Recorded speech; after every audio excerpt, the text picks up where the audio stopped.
কেন ধৈর্য ধরলে না একসঙ্গে ফিরে আসতে? আমরা জানতে পারছিলাম না কতদিন দেরি হবে।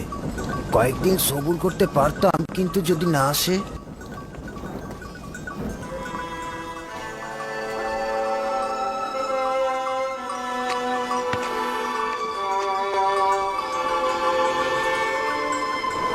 হে পরওয়ারদিগার, ক্যানানবাসীকে যেভাবে আনন্দিত করেছো, তেমনি আমার সন্তানদের ফিরে আসার মাধ্যমে আমার গোত্রকেও আনন্দিত করো।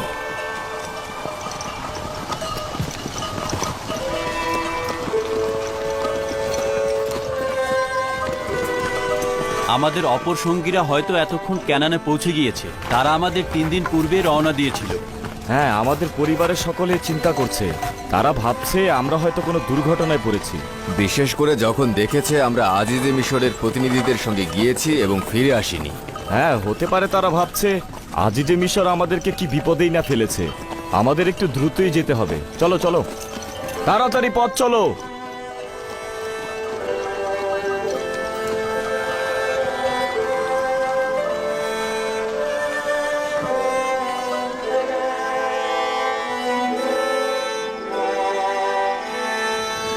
দ্রুত পথ চলুন, দ্রুত। রুটির কি আজব সুঘ্রাণ আসছে। হ্যাঁ,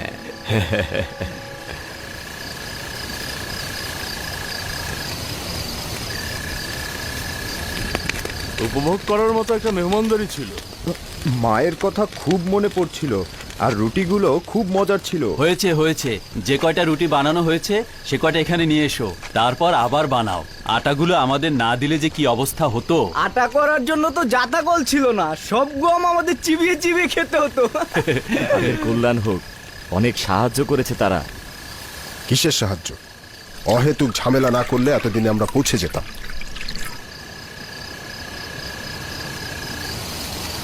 আচ্ছা, আমাকে সত্যি করে বলো তো, তুমি কি বেড়াল নাকি যে অন্যদের মহব্বত স্বীকার করো না?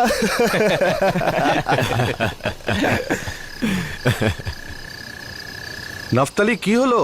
আরে ক্ষুধায় তো মরে যাচ্ছি, তাড়াতাড়ি করো।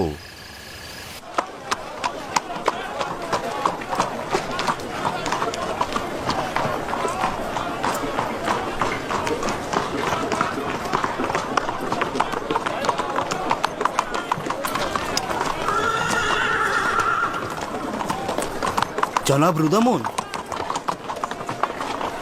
জনাব রুদামন, আপনাকে দেখে আমি অনেক খুশি হলাম।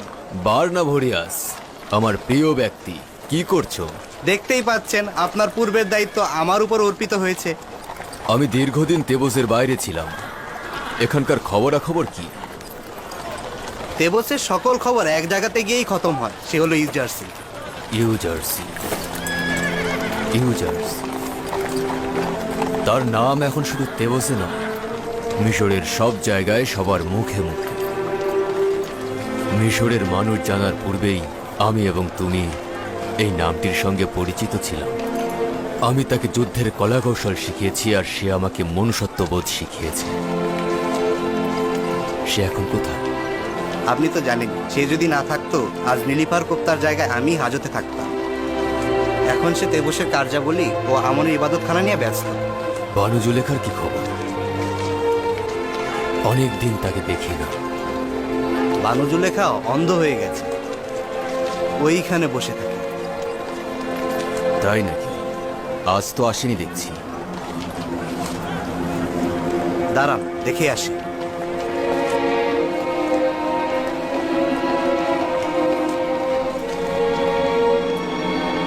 এই, এখানে যে অন্ধ মহিলাটি বসে থাকে সে কোথায়?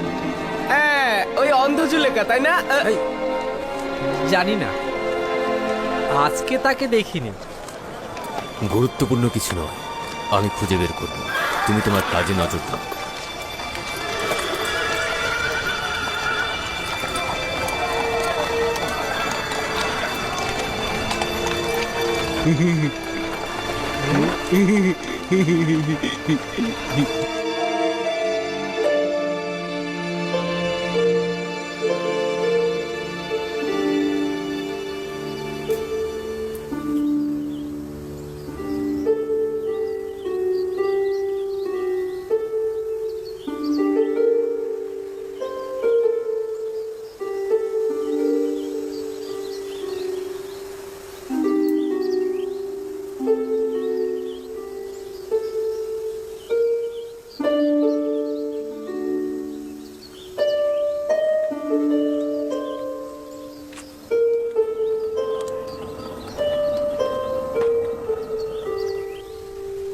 তোমরা কি চাও?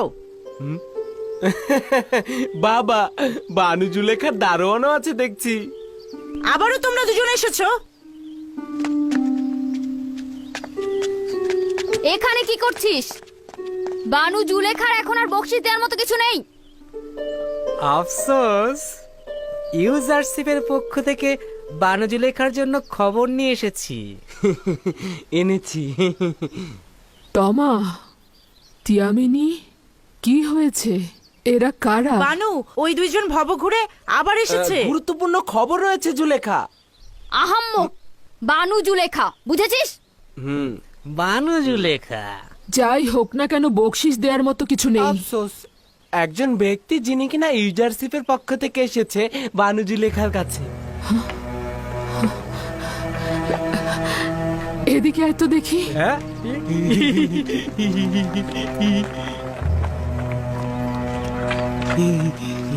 আপনার খেদমতে রয়েছে বানু। আবারও অন্য সময়ের মতো মিথ্যে বলছিস? আমাকে ধোকা দিতে চাইছিস? না বানু, তার হাতকে আপনার হাতে মিলিয়ে দেব, ওই সময় বকশিশ দেবেন, তখন দিলেই হবে। তোরা তো জানিস, ইউজারশিপ সম্পর্কে মিথ্যে বললেও আমি হাদিয়া দিতাম, কিন্তু এখন তো কিছুই নেই আমার। কি দেব? আমরাও দুঃখিত। আপনার খোঁজে যে মানুষটি এসেছে সেই মানুষটি মিশরের বড় সিপাহসালার, না হলে তো আসতামই না। ঠিক আছে, চলে যাই, চল। সবুর কর, সবুর কর।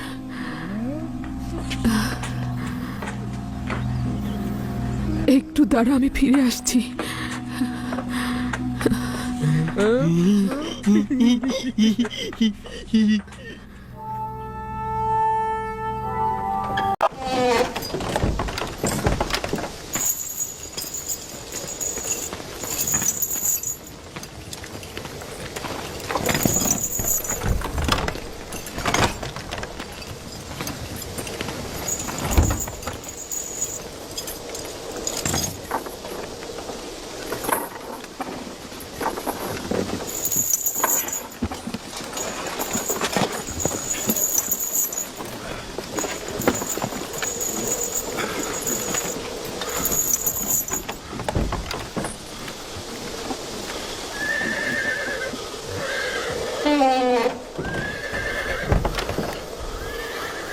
আমাদের কোথায় নিয়ে যাচ্ছ হরেন হোপ? মহামান্য বাদশার ফরমানে অখুনাতুনের দরবারে। প্রস্তুত রয়েছে জনাব হরেন হোপ। চলো, রওনা হও।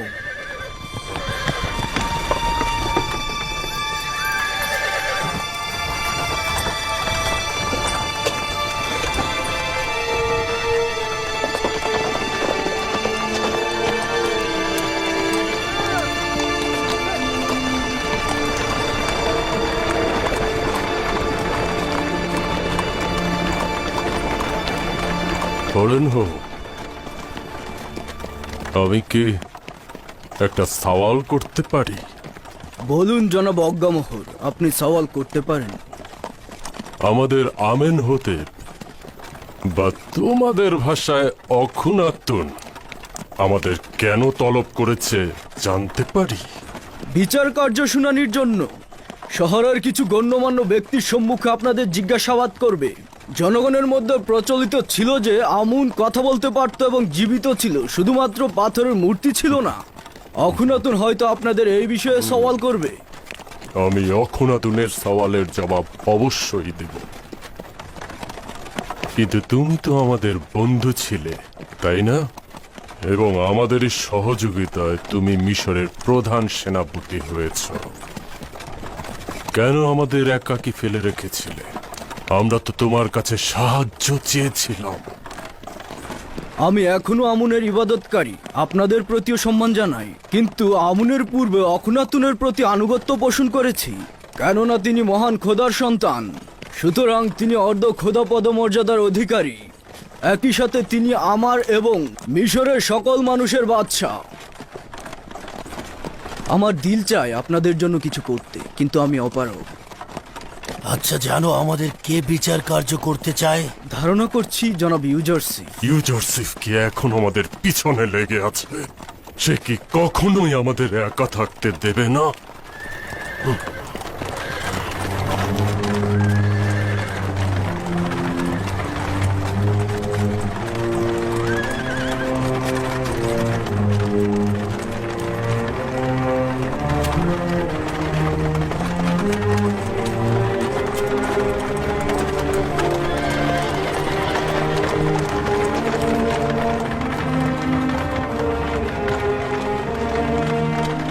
মহান খোদা তাআলার প্রতি অশেষ শুকরিয়া যে তিনি আমাদেরকে অফুরন্ত নিয়ামত প্রদান করেছেন। যদি মহান খোদার অফুরন্ত নিয়ামত আমাদের উপরে না থাকতো তাহলে কিন্তু আমরা ওই দুর্ভিক্ষ থেকে বাঁচতে পারতাম না। ধারণাও করতে পারিনি আমাদের ভাগ্যে কি লেখা ছিল। তোমরা নীল নদকে দেখো কিভাবে শুকিয়ে গেছে, চারণভূমি ও শস্য ক্ষেতগুলোকে দেখো কিভাবে ফেটে চৌচির হয়ে গেছে। আমাদের ভাগ্যও কিন্তু এমন হতে পারত। এখন অসংখ্য দেশ তোমাদের সাহায্য চাইছে।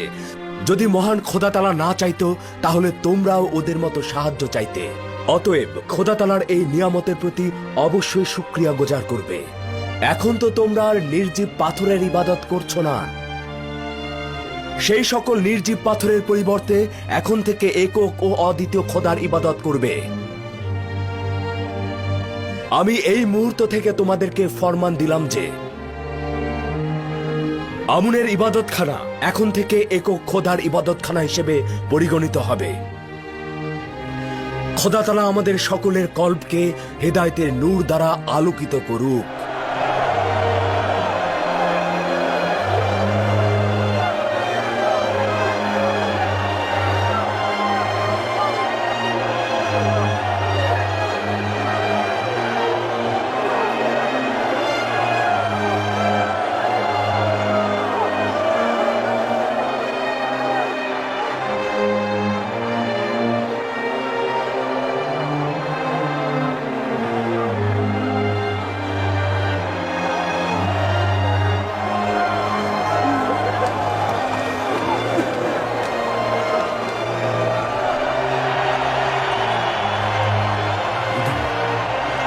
জনাব হুদামুন। জি আলী জনাব, রুদামুন।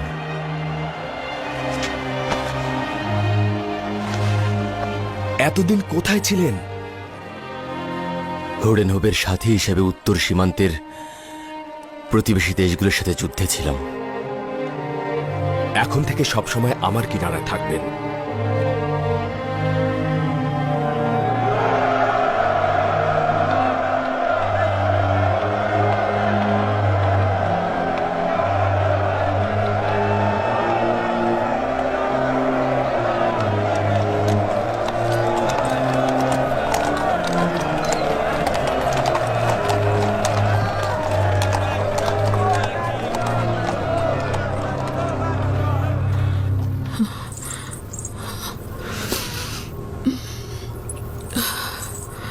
তমা, তিয়ামেনি, আমরা কোথায় আছি? এটা কোথায়? এটা জনাব ইউজারসিফের মঞ্জিল। আমি এখানে আপনাকে নিয়ে এসেছি। তুমি কি ওয়াসেনাত, ইউসুফ নবীর স্ত্রী? আমি ভেবেছিলাম ইউজারসিফকে আমি সবচেয়ে বেশি ভালোবাসি, কিন্তু আপনার খাদেমদের কাছ থেকে যা শুনেছি তা থেকে আমি সিদ্ধান্ত নিয়েছি যে আপনার কাছ থেকে আমি ইশক ও মহব্বতের সবক নেব। 30 বছর ধরে একজনকে ভালোবেসে অপেক্ষা করা, এই ধরনের আশিকের ইবাদত করা উচিত। এই ধরনের মহব্বতকে অবশ্যই পবিত্রকরণ করা উচিত। তুমি যেই রূপ বলছো আমার এশক সেই রূপ ছিল না। ইউসুফ অনেক শ্রেষ্ঠ। আমার মতো নিচু মোনা কলুষিত গুনাহগার ইউসুফের প্রতি আসক্ত হওয়ার যোগ্যতা রাখে না। আমি আমার এশককে কামনা বাসনা আর নফসের আকাঙ্ক্ষা দিয়ে কলুষিত করেছি, আর তার শাস্তিও কাঁধে বহন করছি। তুমি ভাবছো সবকিছু জানো, কিন্তু না। 30 বছর ঘৃণার বোঝা, 30 বছর ব্যঙ্গ বিদ্রুপ শুনেছি, অপমানিত হয়েছি, 30 বছর চোখের জল ঝরিয়েছি, আর ঘুমরে ঘুমরে কেঁদেছি। 30 বছর অলিতে গলিতে ঘুরে বেরিয়েছি, 30 বছর ধরে ছুটে চলেছি, কিন্তু মাকসাদে পৌঁছাতে পারিনি। ক্ষণিক সময়ের জন্য আমি আপনার সঙ্গে রয়েছি, যার কারণেই জানাটা স্বল্প। আমি শুধু আপনার খাদেমদের কাছ থেকেই শুনেছি মাত্র। যদি আপনার সম্পর্কে নাও জানি এবং আপনার উপর দিয়ে যে ঝড় বয়ে গেছে সেই সম্বন্ধে অবগত না হলে আপত্তি নেই। আমার এইটা জানা উচিত, ইউসুফ কেন বেখবর ছিল। সে এই সওয়ালের জবাব দিতে বাধ্য। না, তোমার খোদার কসম, তার সাথে এভাবে কথা বলো না। কিছুটা ধৈর্য ধরুন, আমি এখনই ফিরে আসছি। জনাব ইউজারসিফ কোথায়? মহামান্য বাদশাহ অখুনাতুনের সঙ্গে রাজ দরবারে রয়েছেন। আমার সঙ্গে এসো। ওয়াসেনাত, ওয়াসেনাত থামো, ওয়াসেনাত। ইউসুফ কি করে জানবে আমার উপরে এত ঝড় বয়ে গেছে? সে তো সকলের দুশ্চিন্তার সঙ্গী। সে জনগণের কষ্ট মোচনের জন্য সদা ব্যস্ত। কি করে জুলেখার কথা চিন্তা করবে?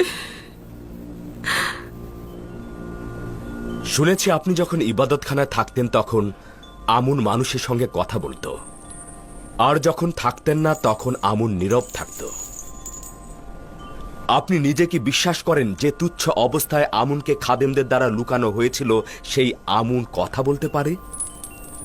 সাধারণ মানুষকে ওহির দোহাই দিয়ে ধোকা দেয়া যায়, কিন্তু জনাব ইউজারসিফকে ধোকা দেয়া সম্ভব নয়। হাকিকত হচ্ছে আমুনের কাছাকাছি একটা জানালা দিয়ে কণ্ঠ পরিবর্তন করে মানুষের সঙ্গে কথা বলতাম। শব্দগুলো ইবাদতখানার প্রতিধ্বনি হয়ে মানুষের কাছে পৌঁছত। মানুষ ভাবত আমুন কথা বলছে। আমুন। অজ্ঞামোহর, আপনি একজন চালাক প্রকৃতির লোক। কেন এই উপলব্ধি ও অনুভূতিগুলো মানুষের সাহায্যে কাজে লাগাননি? একটি মিথ্যে বিষয় বারবার বলায় ধীরে ধীরে সেটি সত্য হিসেবে মেনে নেওয়া হয়, আর আমরাও আমুনকে খোদা হিসেবে কল্পনা করি। মিষ্টি মধুর দুনিয়ায় মানুষের আহম্মকি মূর্খতা খুব বেশি প্ররোচনা ছিল। জনগণ এগুলোই চেয়েছে, আর আমরাও নিজেদের লাভের জন্য এগুলো লুফে নিয়েছি। আর এগুলো করতে করতে আস্তে আস্তে আমুনকে মহান খোদার স্বরূপ তৈরি করেছি। তোমরা জনগণের সামনে বারবার মিথ্যে উপস্থাপন করে জনগণকে বোকা বানিয়েছ। জনগণ কিন্তু বোকা নয়, তোমরা হাকিকতকে গোপন করেছ, ফলে জনগণ মিথ্যের মাঝে হাকিকত খুঁজেছে। তোমরা হক এবং বাতিলকে একসঙ্গে তাদের সামনে উপস্থাপন করো, তারপর দেখো জনগণ কোনটি গ্রহণ করে।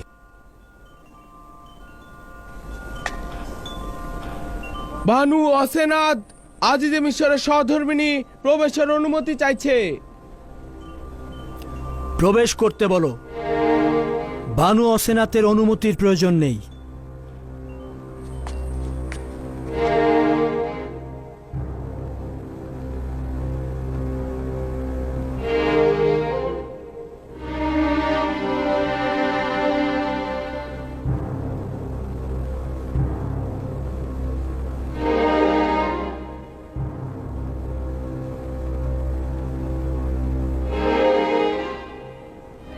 আশা করছি খোদার নবী আমাকে ক্ষমা করবেন,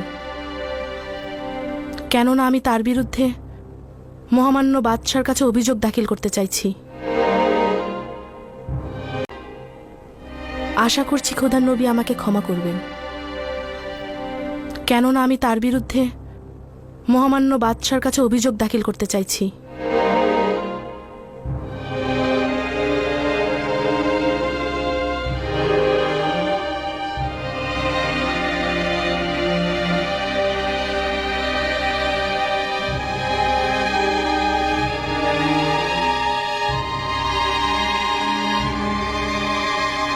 ওয়াসেনাত, আজ খাদেমদের বিচার কার্য ও শুনানি চলছে।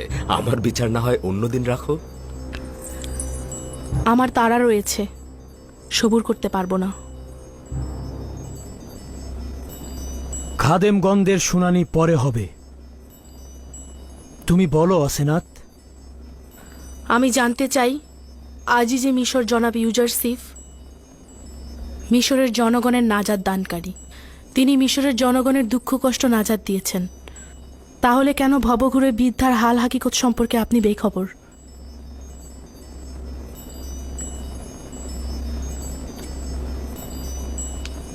যে বৃদ্ধ মহিলার কথা তুমি বলছো তাকে আমি কিভাবে চিনতাম? সেই বৃদ্ধ মহিলা তো আমার খোয়াবে ও জেহানে মশগুল ছিল। তুমি নিজেই তার সাক্ষী ছিলে। আমি তো এমনকি তাকে চিনতেও পারিনি। আপনি তাকে চেনেন, কিন্তু আপনি তার সম্বন্ধে অমনোযোগী আছেন। তিনি সেই যিনি আপনাকে বছরের পর বছর লালন পালন করেছেন। যখন তার ইশকের আগুন তার সত্তায় জ্বলছিল, তার সত্তাকে আগুনে জ্বালিয়েছিল, তখন তাকে তার নিজের অবস্থায় ছেড়ে দিয়েছেন। তিনিই হলেন জুলেখা।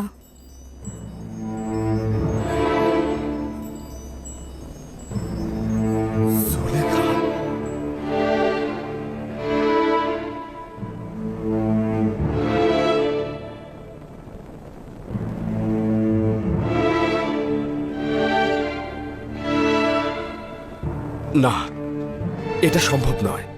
জুলেখা অভিজাত সম্প্রদায়ের সুন্দরী নারী ছিল। কিভাবে সম্ভব সে জুলেখা হবে? আপনার প্রতি প্রেম তাকে এই দুরবস্থায় ফেলেছে।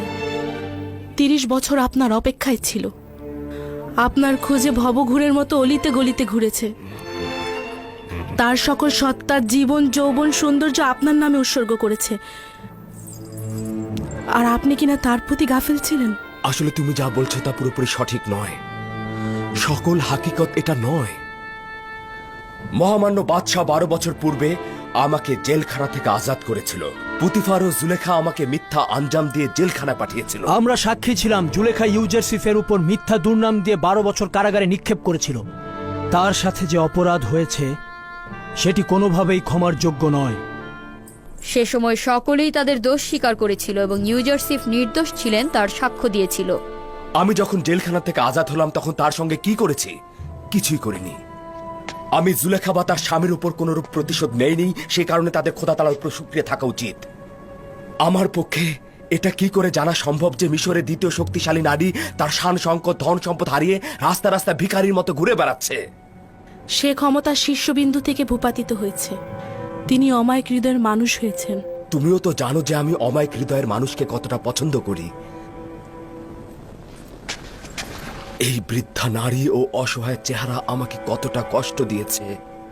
আমি তো তার আকাঙ্ক্ষা পূরণের জন্য প্রস্তুত হয়ে রয়েছি।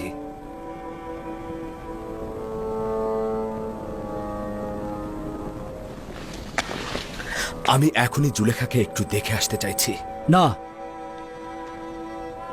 আমরা সকলে এই পাক পবিত্র এশকে দেখতে চাচ্ছি। যদি অনুমতি দান করেন আমি গিয়ে তাকে এখানে নিয়ে আসি। যাও, তাকে নিয়ে এসো।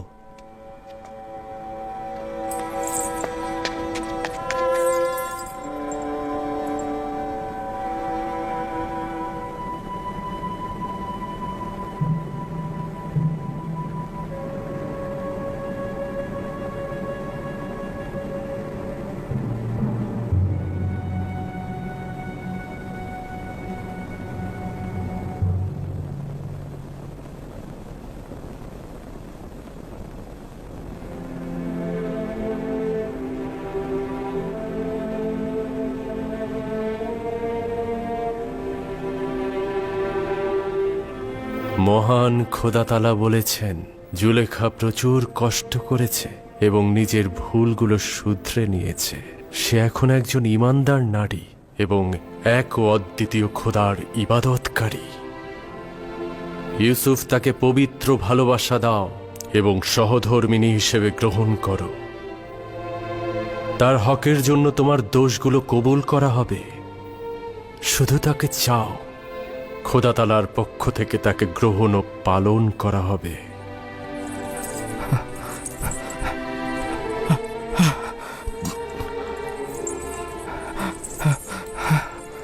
হে খোদার নবী, নতুন কোনো পয়গাম? আজব ফরমান ছিল। আদেশ এসেছে জুলেখার প্রতি সহমর্মী হতে, তাকে সহধর্মিণী হিসেবে নির্বাচন করতে।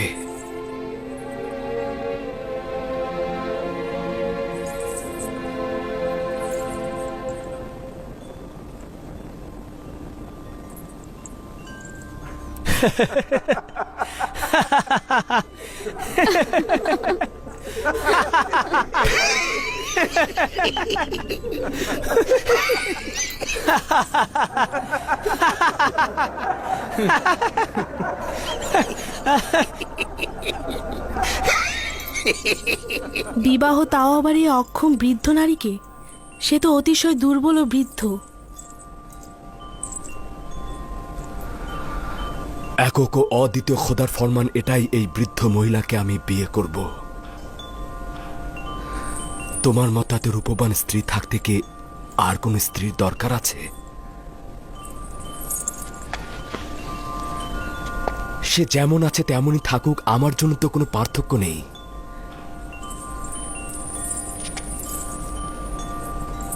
আমি খোদা তাআলার পয়গম্বরের কাছে কৃতজ্ঞতা জানাচ্ছি। যদি জুলেখা সুন্দরী ও অপরূপ হতো, আমি পয়গম্বরের ফরমানের প্রতি অনুগত্য পোষণ করতাম।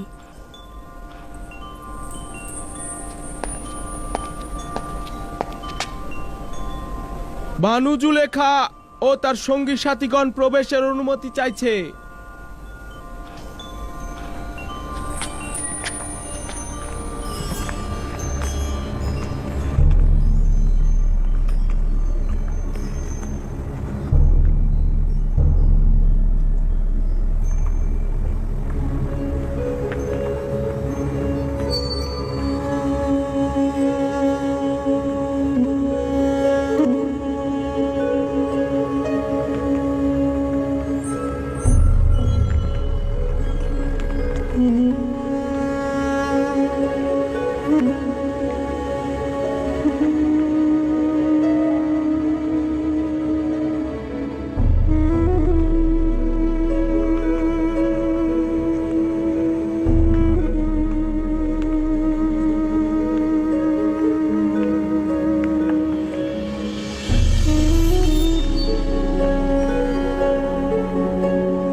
ইউসুফ নবীর সুঘ্রাণ পাচ্ছি।